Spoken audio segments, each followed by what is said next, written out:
Shall we get started? Hello and welcome. My name is Annalise Davidson. I'm Director of Two Temple Place. Welcome to this panel discussion.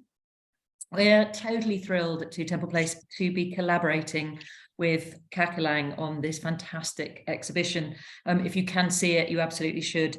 Putting amazing artworks into our eccentric historic building. We're totally thrilled to have some of the artists here today, but I'm going to hand you over to our completely brilliant curator, Ling Tan, who has put this exhibition together brilliantly and is the Associate Artistic Director of Kakelang. Ling, over to you. Thanks, Annalise. Hi, everyone. I'm Ling Tan. I'm the Associate Artistic Director of Kakelang and also the curator of Stateless Exhibition. Kakelang is one of the national portfolio organizations where we are regularly funded by Arts Council England, and we produce multidisciplinary artworks with Southeast and East Asian artists in the UK. Stateless Exhibition is a collaboration between Two Temple Place and Kakelang, and in the exhibition, we showcase 10 internationally acclaimed Southeast and East Asian heritage artists whose work explore themes surrounding stateless.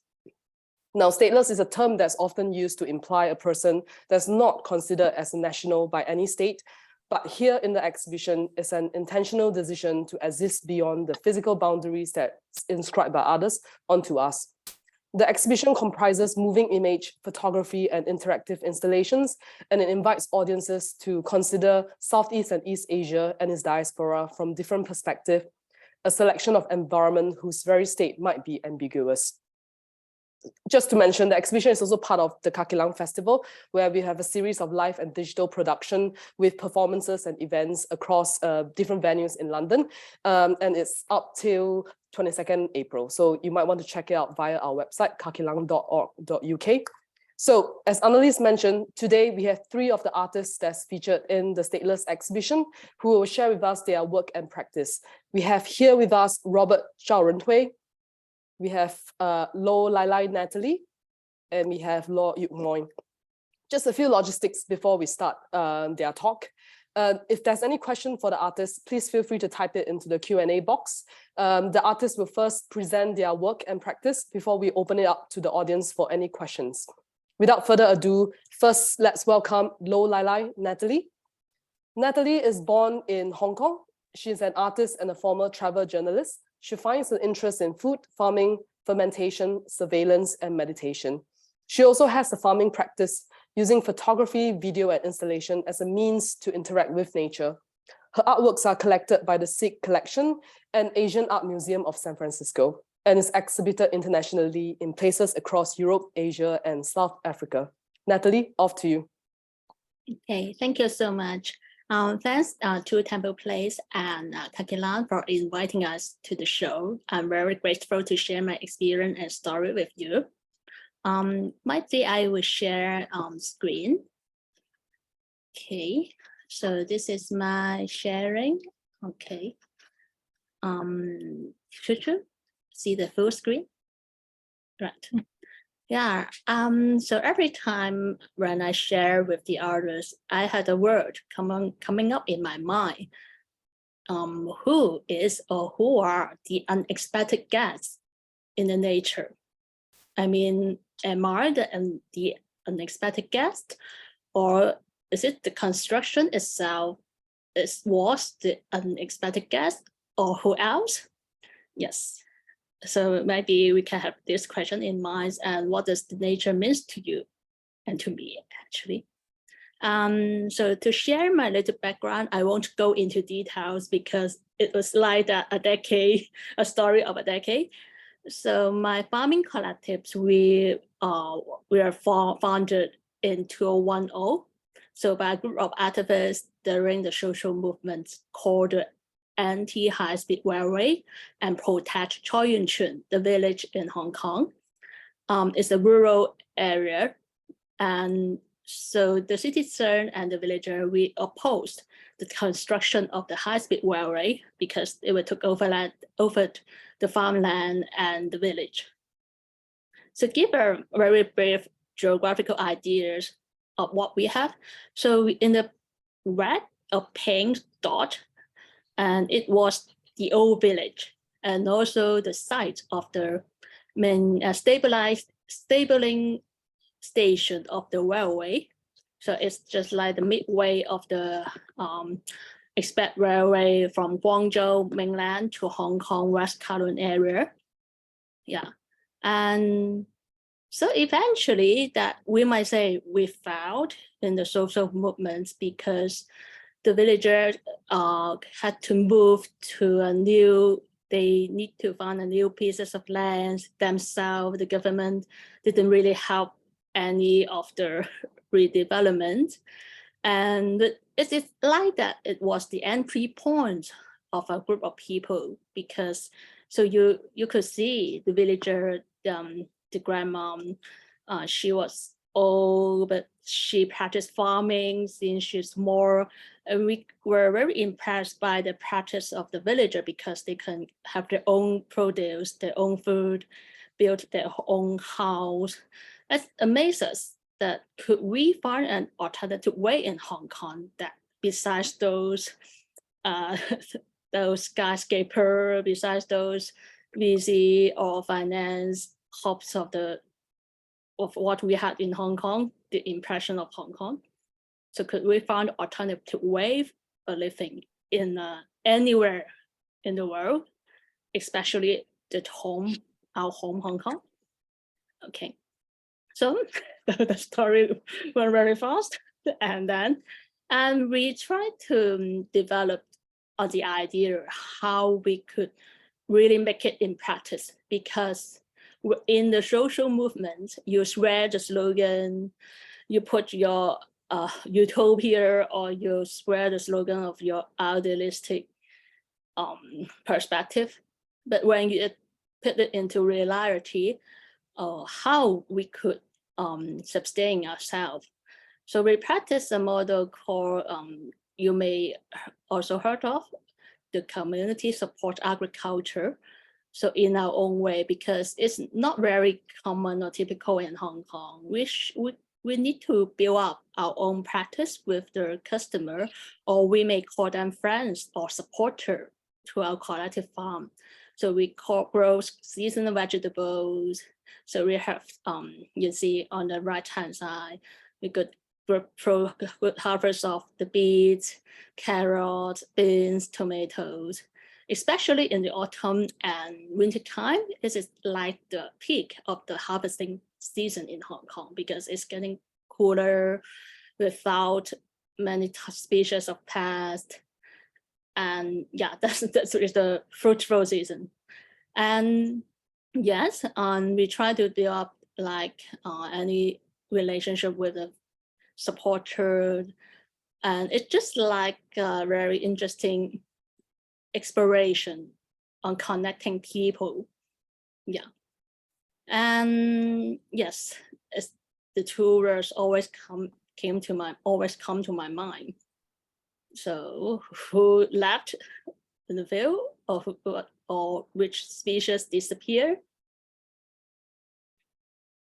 And so to make it short, because we may have further discussion later, so we go into further conversation.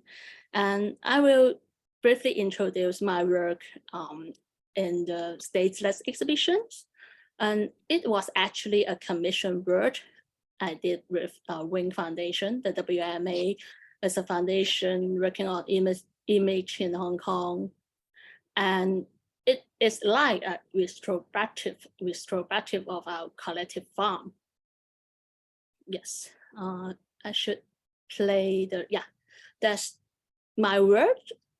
Is now at the venue at the staircase area that I have like 5 channels. It's a multiple channel video installation that the fragmented word, they are scattered around the area, the staircase area. So we have 2 big projector screen hanging around over the staircase, and we have 3 TV monitor.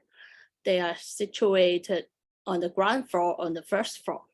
So the visitor, they could put on the headset, the wireless headset, and listen to the dialogue of what I did with the individual in our collective the members. So we talk about why we are still here after 10 years. We are not big, we are just small. We are practicing small and slow solution. For example, in permaculture, we practice small and slow solution. Is it too naive, or why we are still here in Hong Kong? It seems impossible, but we did it. Is it a miracle? So I'm questioning about this. And we're also talking about the struggle of how to be like independent, or how could we sustain ourselves? Because when you put into practice, it's not a slogan anymore. We confront with the other species in the nature. So for example, on the right-hand side, I have some good scripts showing the conversation of my expert friends on his good bird watcher and expert on organism and other species in nature. Yes. Yeah, so it's just like a struggle. I'm showing the struggle. We have empowerment, we have conflict in our group, but I would like to share all these to the other, because I don't think, I don't want to romanticize the practice itself. Yeah, so if you have time, you can, listen to the conversation. If you know Cantonese, or you don't, you can read the script or merely experience how I put on the footages I shoot in the field. When I'm working. So maybe I stop here and I stop here and just hand over to the other artists to share about their work. Thank you so much, Natalie, for sharing with us. Thank you so much. Thanks a lot. Next up, we have Law Yuk-Mui. Law Yuk-Mui is born in Hong Kong. She's a multimedia artist whose work often intervenes in the mundane space and daily life of the city, and catches the physical traces of history, psychological pathways of humans, the marks of time and political power in relation to geographical spaces. She is currently based in Japan. Her work were extensively exhibited in Asia. In fact, she has a new group exhibition coming up, and including Natalie as well and other Hong Kong artists. It's called Blue Throat, Start the Tuning. It's happening from 21st to 25th March at Art Central in Hong Kong. Yuk-Mui, off to you. Thank you. I just make sure everyone hear my voice. Thank you so much. Thank you, Ling, for your introduction, and also thank you for having me in your show and invite me to this panel discussion. And also, I would like to express my thankfulness to Rebecca, Karina, and Annie Liz for execute the exhibition. And actually, me and Natalie is graduate from the Chinese University of Hong Kong Department of Fine Art, and we are the classmates. Since graduation, I'm consistently using image, sound, and performative video installation as a medium and art form, and not all my artwork, but often I adopting the methodology of field study in my creation. And like the work Viva Alice, the 4-channel video and sound installation now showcasing in the Two Temple Place Gallery, is actually one of my work in my exhibition. There is no one singing on the river, and there is no one singing on the river relates to my experience and field work along the in Cantonese is pronounced like which is located in Hong Kong and northeastern New Territory. And the river actually has many names, like the local villagers, they call it Fong Kai. Fong, the character Fong mean phoenix in English, and the character Kai mean river. And it's also used to be called a river index because it was said that a South Asian surveyor assigned to mapping the river after the convention for the extension of Hong Kong territory was signed between Qing China and United Kingdom in 1898. And river index also and also the liquid border between Hong Kong and mainland, and because the large sector of the river end up with merging with Shenzhen River. So yeah, and maybe Rebecca can show the Google image. Yeah, and when you enlarge the map in the Google, you will clearly see that there is a border at the middle of the river. And also, and the video image in my 4-channel video is captured from a trunk which flew over Hongnan Village all the way north to Norway Station from morning till the sunset.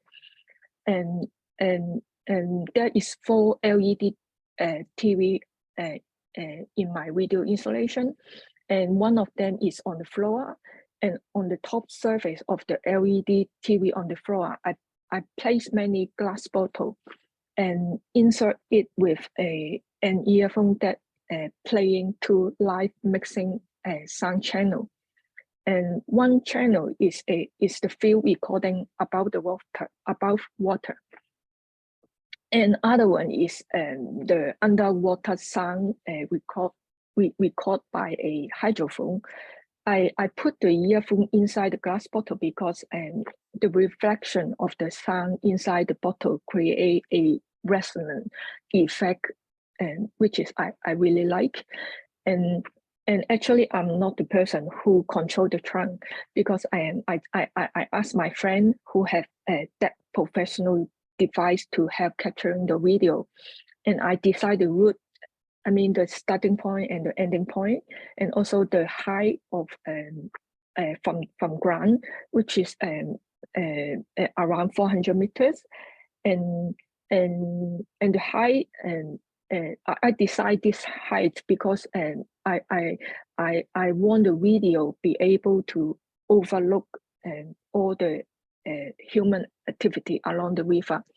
And I think in my video, you can also see there is a farmland, there is some factory, playground, or brownfield land which is waiting for development, and also some shipping container just put on the farmland. And my video end up at Lower Station, which is also the main custom between Hong Kong and China. And when during my shooting, actually this station was closed because the COVID situation, the travel between Hong Kong and China was just closed. So yeah, I think this is a really brief information about my practice, and also some additional information to my work now showing in the Two Temple Place Gallery. So I think I just end here and I pass it to Ling for the rest of the discussion. Thank you so much, Yuk-Mui. And finally, we have Robert Zhao Renhui. Robert is a Singaporean multidisciplinary artist and the founder of Institute of Critical Zoologists. His artistic practice addresses humanity's relationship with nature and is characterized by a long-standing interest in investigating sites defined by the conflation of wilderness and urbanization. He currently has a solo exhibition at Shang Art West Bund in Shanghai called Monuments in the Forest, which runs from now till April 30th. Robert, off to you. Hi, I just want to make sure I'm good with voice. Yeah. First of all, I'd like to thank Ling for contacting me and organizing me to be part of this wonderful show. And of course, everyone at Two Temple Place, Rebecca and Katrina, for making this happen. And of course, the attendees for joining us this afternoon.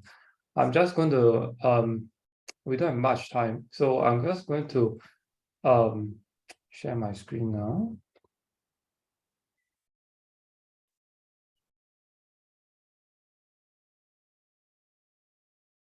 Okay, I'm going to start with this image, which is actually part of the work that is in the show. I'm showing two works right inside the show, a film called Singapore, a Growing Nation, and a series of photographs which I titled Singapore 1925 to 2025. And hopefully from this sharing you get a glimpse of what my practice is about. Okay, sorry, hold on. So this is an image from outside my window. And this was taken just before, actually this was taken during the pandemic in 2020. It was Valentine's Day, and I woke up smelling a huge smoke, a fire smoke, which was unusual because usually we smell smoke, which is from the burning of the clearing of peat forest from Indonesia. So several times of months in the year, Singapore and Malaysia will be covered in this thick smoke. But this is a bit different. This was actually, you can smell the carbon in the smoke. And this was actually not far from my places, in the place called Lim Chu Kang. It's just this huge fire. So I decided to go down and take a look. And when I'm near the fire, I realized that it was actually a mountain of agricultural waste. So I found out later that this was a kind of a location that kept horticultural waste, which is basically waste from the daily prunings of trees and roadside trees and plants. As you can see in the foreground of the photographs, we are actually quite a green city. A lot of effort is spent greening the roads and the neighborhoods and everywhere, and also a lot of effort is made to trim and prune all these trees, because we prune them regularly to prevent accidental falling of branches or too much leaves here during the monsoon. And each time there's a pruning, truckloads, tons, maybe more, almost a ton of leaves and branches will be kind of transported off. And I think what I thought of most of the time was where does all these prunings go, because there must be a lot every day. And then during the Valentine's Day of 2020, I realized that they actually come to this location to be burnt. And it was in this location that they have stacked, I think, a few years worth of branches and leaves until it was like a little hill. And a fire broke out, which took about 2 weeks to put out. And so in that region of Singapore, you could see this smoke kind of suddenly coming out. It was almost as if when I was there, it was like a little volcano that kept on smoking up.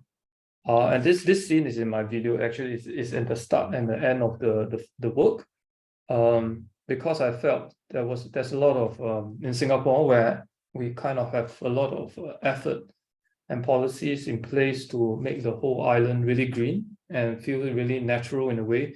But at the same time, there's something very unreal with the staging of the roads, where the trees are, where the parks are. And then suddenly you have this fire with all the branches and leaves of many years of accumulation suddenly kind of going up in smoke.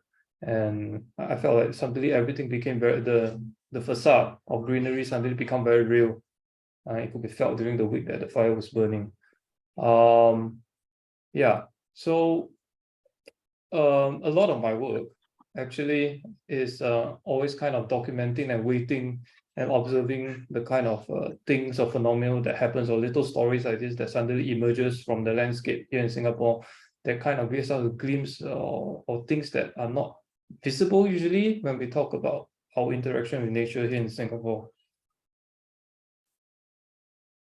Okay, and in the photographs, some photographs in the show from the series Singapore 1925 to 2025, and it's actually a series that are kind of created because I was interested in Singapore's process of land reclamation, and I have had I'm kind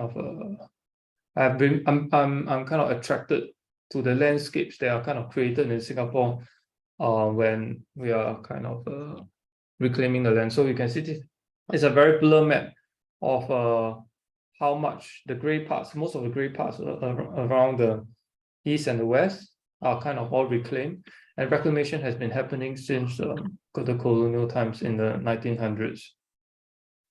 And I started going to the reclaimed land in 2001, and this is my collaborator, is an ecologist, and he went there because during the time when a land is reclaimed, not only is it massive, but also new and strange landscapes will form in that place. And in this case, we are looking for marsh like this. And during the migration period, which is from October to March, the marshes actually attract, strangely, birds that would otherwise not stop in Singapore. So for a while, this kind of land in transition to be developed was serve a kind of a newfound purpose, a transitional purpose for non-human species. So he was always there every season to kind of document the kind of birds that may turn up in this reclaimed land. And then sometimes some of my work, a documentation of the birds that arrive here. So in this case, this was Himalayan vultures that were kind of a few turn up in Singapore every year. Sometimes they can be found in the reclaimed land.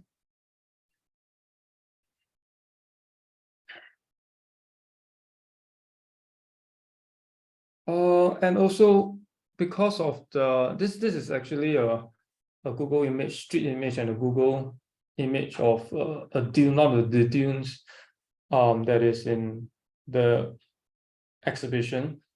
And we have this kind of strange stockpile of sand in Singapore, which is kind of really massive. And you can see, and they kind of appear, this one appeared and kind of disappeared. And the only traces of it that I can find when I was looking for materials for the talk was this street view from 2009, and also a kind of historical Google satellite view. And now right now it's a forest. No, actually right now it's actually a development of an MRT station. But things like this massive kind of spaces that are created for kind of sand stockpiles. In my research, or kind of in my experience of it, there isn't a lot of photographs, or there isn't a lot of memory with my friends or with people that stays around it. And I felt like that in my work, there was a need to kind of document all these spaces, to kind of just give it a kind of record in whatever form it is. And so this is the kind of the sand stockpile. This was a documentation image of how it was like. It was, and then I proceeded to create kind of works, a series of documents documenting this this kind of landscapes, giving them a kind of almost surreal look to it sometimes. And I also imagine kind of what it would be like if people had access to these spaces. So these spaces are usually kept out of bounds from people because they are kind of they're not meant for recreation. They are simply there for kind of construction purposes.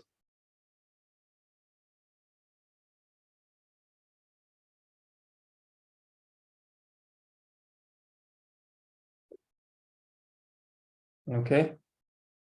So the rest of the images talk about all the little kind of surreal moments that are that has got to do with the history of the ways some animals have become extinct, or some animals are treated, or the way that we fumigate the landscape, and then you can see a lot of smoke, all kinds of ways that we kind of control or keep nature at bay in the city and in the neighborhood. So it's kind of a surreal document of Singapore's relationship with nature.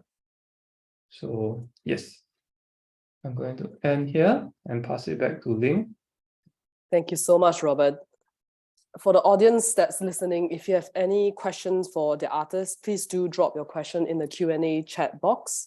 We have a few that that is coming in. I think one of the questions we have is for all the three artists, in fact. Well, actually, it's for Natalie and Robert specifically. So one of them was asking about the sound that's been used in some of your installation work. So Yuk-Mui, you have explained how you created the sound with the use of the bottles. For Robert and Natalie, your use of sound is also very different. Natalie, could you talk to us a bit about the use of the ambient sound which is present on the whole pace beyond the voice? And also Robert, the use of the sound is interesting in the Growing Nation video because it's actually quite ominous, and I think that's the intention there. So it'd be great to talk a bit more about the use of the sound as well in your video. Perhaps we'll start with Natalie first. Thank you. Yes, that's one of the area I would like to address, and also I'm also curious about how the others too were on that. So in the work, I try to create 2 layers of sounds with my musicians friends and the sound designer, because to me, when we are like stepping into the nature, we might have feelings. We listen to the ambience, like the birds' calls or sounds, or the machine of farm work, like the weeding machine, like the water bomb, or like the helicopter flying over our view. Yeah, that's the view recording I had, and for the ambience. And I had some music clips composed by my musician friend. She was very good at depicting those random images I had. It's just like I tried to create his word was more random or more connecting to the emotion when we are having a dialogue with the nature itself. So apparently, you might think it's calmness or peaceful sometimes, but you will find some restless moment. So I'm trying to create this, because in my work, I was trying to address there are a lot of restless moments in the nature. We are not really only enjoying the beauty or the peace when we are in the farm. So we think a lot of questioning about our like self-achievement, self-actualization, or of the meanings.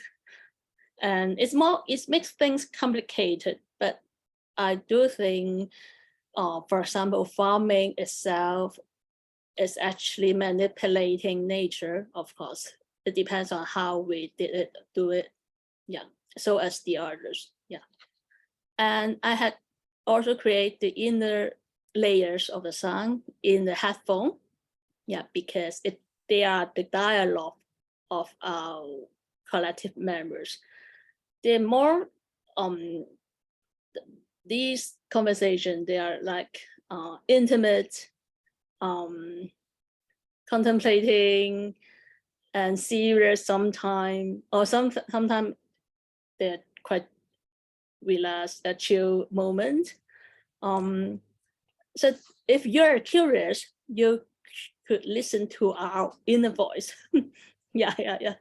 And sometimes I'm not going to push the other to listen to this complicated thinking somehow, because for some of the visitors, they could merely enjoy the moments they immerse in the gallery or the art space or the exhibition venue. So if you're curious about what the members think, you can pick up the headphone and go around to exploring yourself with your own perspective. So that's the science area I try to create with my team. Maybe how about the other artists? Robert? Yes. The sound in all my films, not just this one, I work with a sound artist called George Chua, who is very active performing artist in Singapore. So how I work with him is I tell him the idea of the film, he looks at the film, he scores the film, and that's it.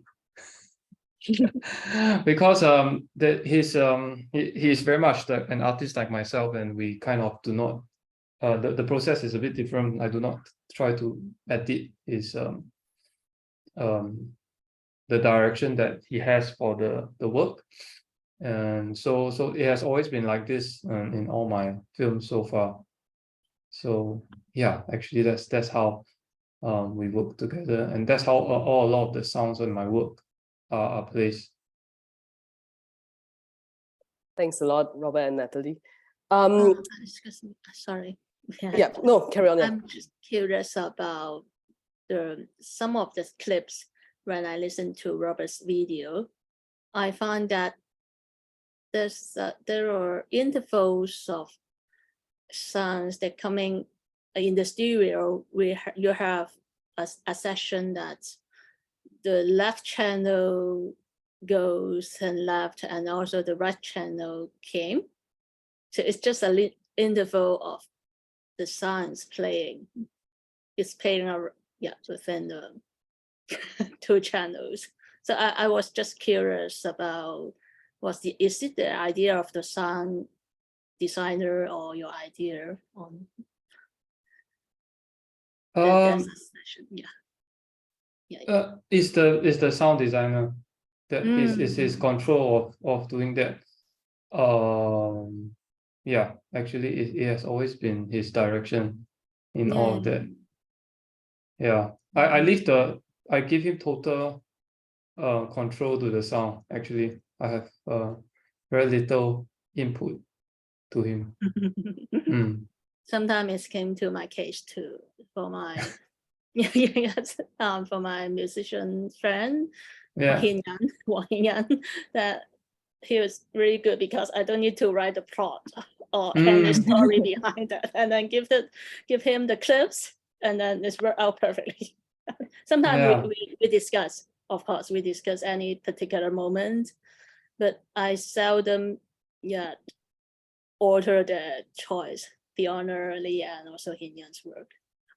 Thank you. Yes. Great. Well, let's move on to the next question.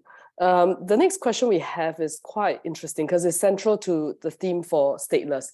So Stateless at its heart talks about people's sense of belonging. It explores what makes a place a home to a person, and to what extent does a place no longer bear any meaning to them when the physical environment changes. So the next question I have for all the artists is, how has your practice been affected by travel or living elsewhere, or being in the country that you are in? There's a sense of personal and environmental fragmentation in the work, which feels very strong in across all the works that all three of you are doing. So could you maybe each of you talk a bit more about what relationship you have with your home, and how traveling affects you and the work that you are doing, and how that's kind of shown through in the work that specifically has been shown in the exhibition. Yuk-Mui, do you want to start first? Yeah, sure. When I see this question, I just remember last time when I have a discussion with Link, I say that I'm not a studio-based artist, and I have a studio when I was in Hong Kong, but it's more like a storage for me. I rarely go there for creating some artwork. I always need to go out, and I don't think studio is my thinking space or for me to provoke thinking or generate idea. And that's why my creation project involve a lot of field research.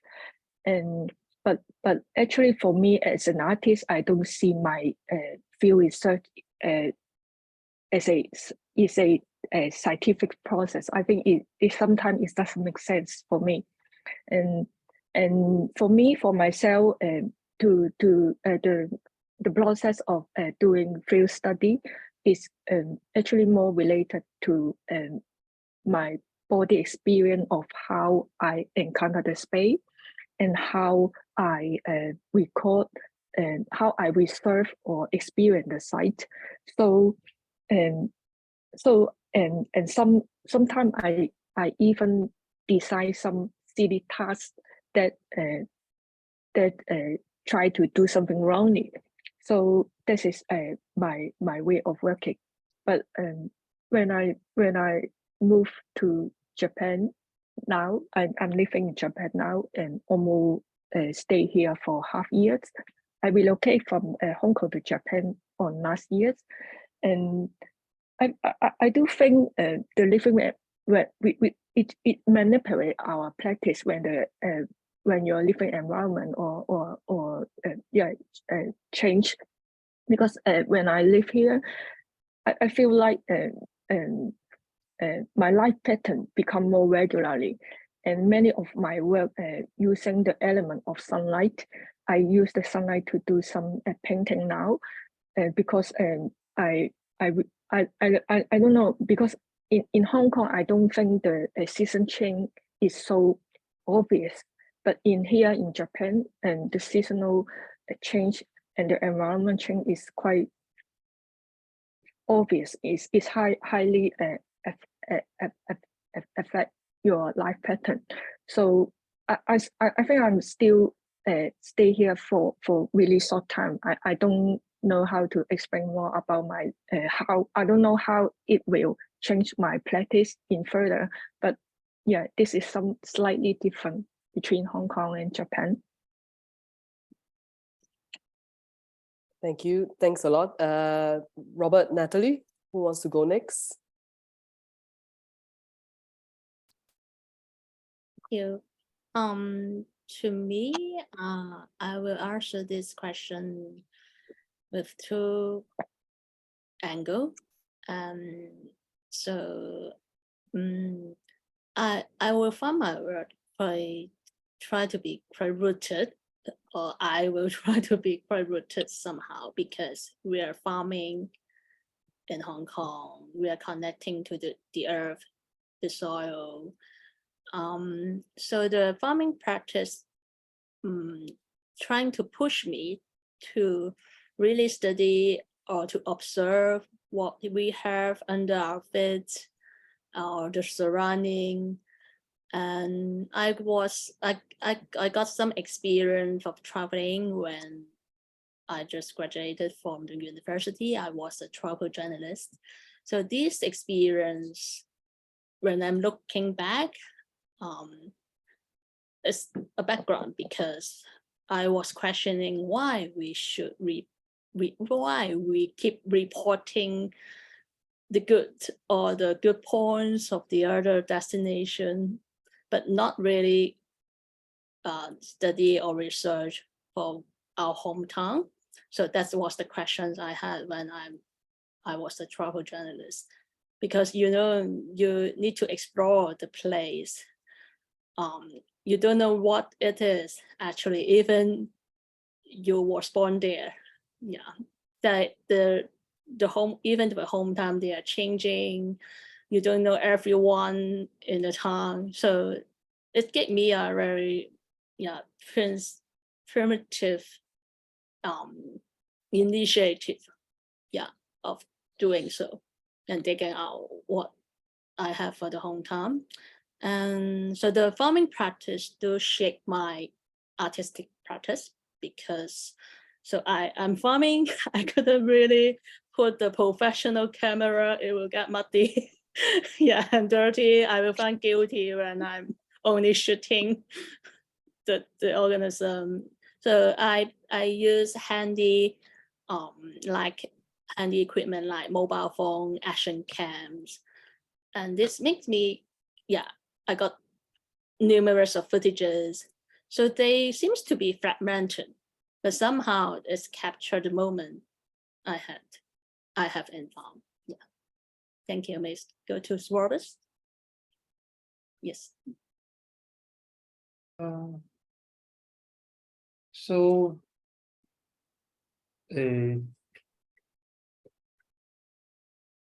I have not been traveling since, I guess I'm relating this question to not traveling since the pandemic.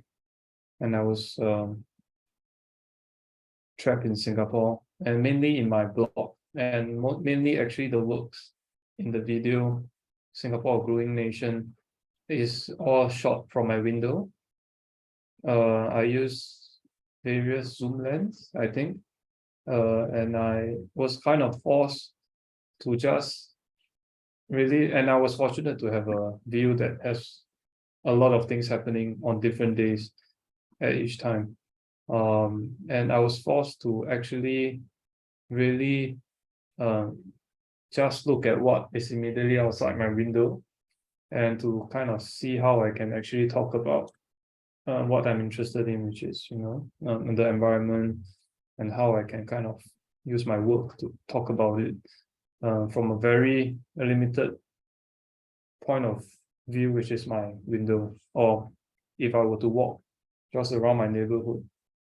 How can I kind of address all these things in my immediate surroundings? And then in the beginning, it was really hard because, everything seems very familiar. But then I think because of the routine and because I just keep on doing the same thing every day, then suddenly things start to appear to me. I start to see things differently. Strange things start to happen. I become more sensitive to the surroundings. It may be the same yesterday, but suddenly today, there's this cause for this to be put into the work of my video or my photographs. So actually, I have benefited quite a lot from being stationed and restricted to one place in my house during the pandemic. Thank you. Thanks a lot, Robert. Thanks a lot, everyone.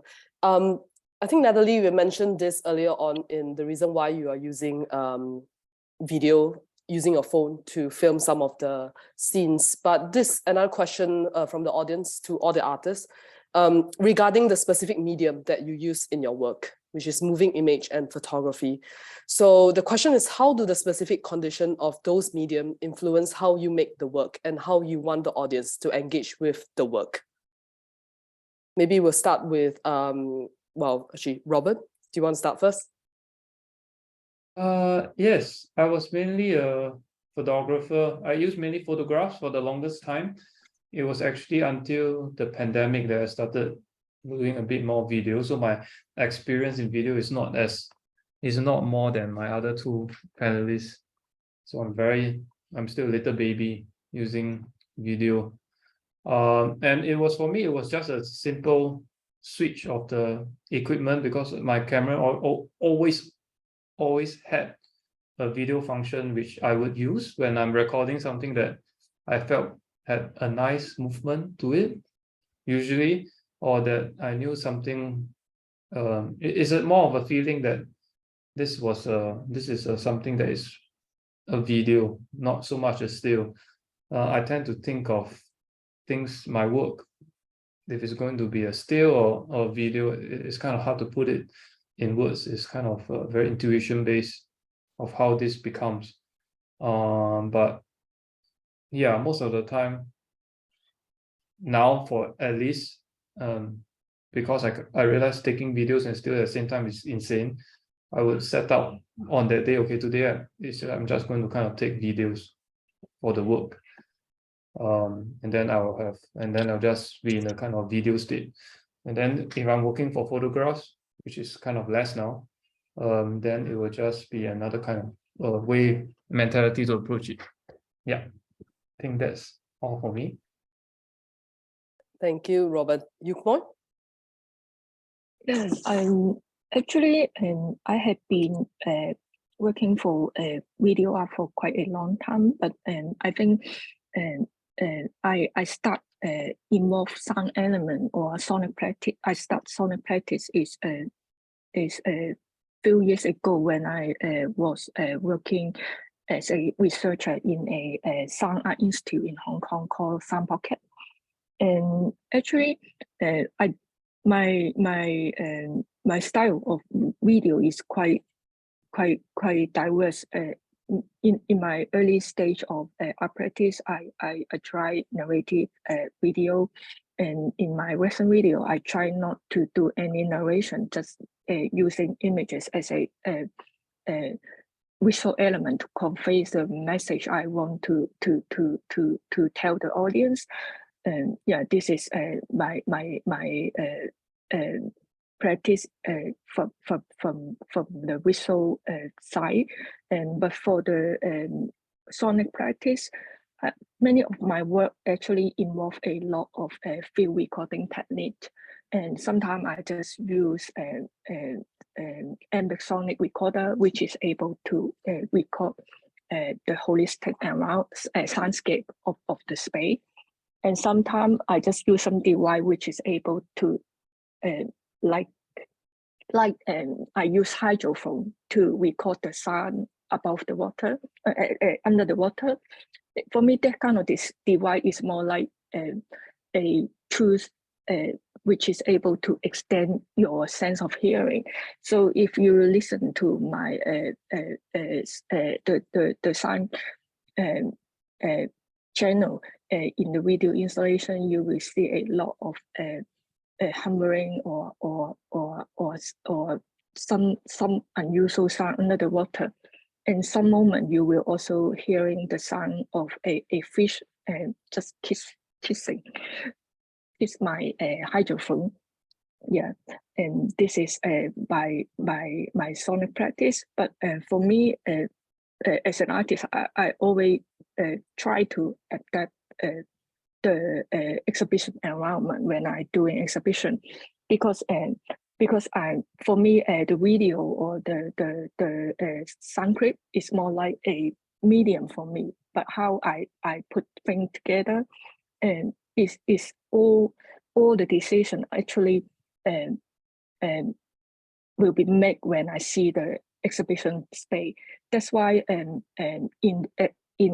my video installation, and when I do the 4-channel installation in Hong Kong, actually there is a silver reflection glass, and I put a silver reflection glass panel on the LED TV, and I create some brick, and the brick is I don't have any image because why I put the reflection glass on the LED TV, because when the LED TV doesn't have any images, when it turns dark, it's the TV just like a black mirror, which is able to reflect the environment. And I think this is some little gimmick or skill that I try to adapt the exhibition space.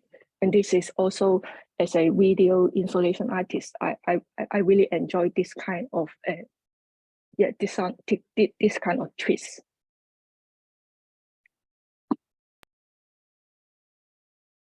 Oh, thanks a lot, Yuk-Mui. Actually, Rebecca was about to play some of the sound from the installation of Yuk-Mui's work.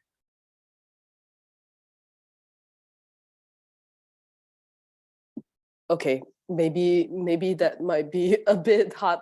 While Rebecca is doing that, Natalie, do you have anything to add on regarding the medium that you are using? Because you have explained a bit earlier on. Yeah. Besides the earlier sharing, I was adding up to me moving images actually really echoing my thinking. I mean, my thinking on the nature, on thinking on the collectives. So I won't say I intentionally do essay films, because if you intentionally do that, the term essay film actually means a lot of things. But I really like the editing, the freedom of editing, the flexibility of editing, and also the experience of watching from the audience, that we can really having our editing in my mind or in the audience mind. They could have their own narrative or interpretation on the work. So to me, I could hand over my camera to some friends, my cameraman friends sometimes, but I will keep the role of editing, the editor. Yeah, I will insist on doing the editing because I really enjoy this precise moment of thinking how they work together. It's dynamic, exciting. And I put on narrative sometime, and sometimes I try to stretch on the visual power of the villages. And yeah, yes, probably that's something I would add on. And yeah, I'm really excited when I'm doing video installation because every time we have new adaptation, yes, trying to echo with the space, especially for this time we have challenging the staircase, challenging site-specific work. Sometimes I hesitate, should that filling up all the screens, yeah, with 1 hour long footages. Yeah. And sometimes I'm thinking out, shall we back out or what is the best solution? I couldn't really tell somehow. Yeah, but it's exciting and challenging that I would love to try, and the audience may have their own perspective of handling around, yeah, rendering around, yeah. Thank you so much, Natalie. I'm Thank you aware so that much. we are running short of time now. We actually do have a question from the audience, which Yeah. I'm wondering whether you might be able to answer the audience directly in the chat box, if you can see it. So just to end off the artist talk, thank you so much everyone for coming to the artist talk. As I mentioned earlier on, Stateless exhibition will be running at Two Temple Place from now till the 9th of April. And one of the audience has asked about just to explain a bit more about the idea of statelessness. And one thing that we want to show in the exhibition is really to explore this idea of stateless, not as a term that suggests that it's a person without any nationality, but it's really to look at how we can explore the region, East and Southeast Asia, as a region where there's more to it than meet the eyes. And it's very important, especially for us Asians that is living here in the UK, where we are often misunderstood because of the way we look and that we belong as one group of people from the same state, when in fact our identities and backgrounds are much more complex and our experiences and opinions are way more varied from each other. So the exhibition for us is a desire to be seen by others for our actions rather than the state or country we belong to. And the work shows different perspectives of Southeast and East Asia region as environments where the country or state it is in might be ambiguous, facades that are unknown to the Western audience. And I hope that through the works that you are seeing, including the works from the three artists here, you will find that the experiences we all collectively have as humans, that the relationship we have with environment, with people, and how we relate to the state of the world, nature, and broadly the world are more similar to each other than not. The exhibition, as I mentioned earlier on, will be running till 9th of April. It will be accompanied with a series of public programs ranging from performances, curators tour to family-friendly workshops. Upcoming this week, we have a curator tour led by myself tomorrow morning, where I will share with you more in-depth insights on the exhibition. We also have a poetry workshop happening at 2 p.m. tomorrow afternoon that is led by Christy Koo, an accomplished poet, spoken word artist, and also with Daniel Yok-Lo, who's a writer, actor, filmmaker, and also one of the associate artistic director at Kaki Lang as well. We also have a few late at Two Temple Place. The upcoming one will take place next Wednesday on the 22nd of March from 6 to 9 p.m, where you can visit the exhibition after hours, accompanied with live performances and drinks. Next Wednesday, we'll have two brilliant performance artists, Louisian Wong and Karika Kendall, who will each perform work that resonates with and open up theme that's explored in the Stateless exhibition. Please do check it out at kakilang.org.uk/stateless or Two Temple Place website. Have a great weekend and we'll see you at the exhibition. Thank you so much to the three artists again. Thank you so much. And thank you, Rebecca. thank you, everyone. Thank you, everyone.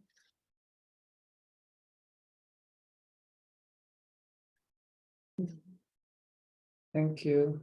Thank you. Thank you. Oh, have we?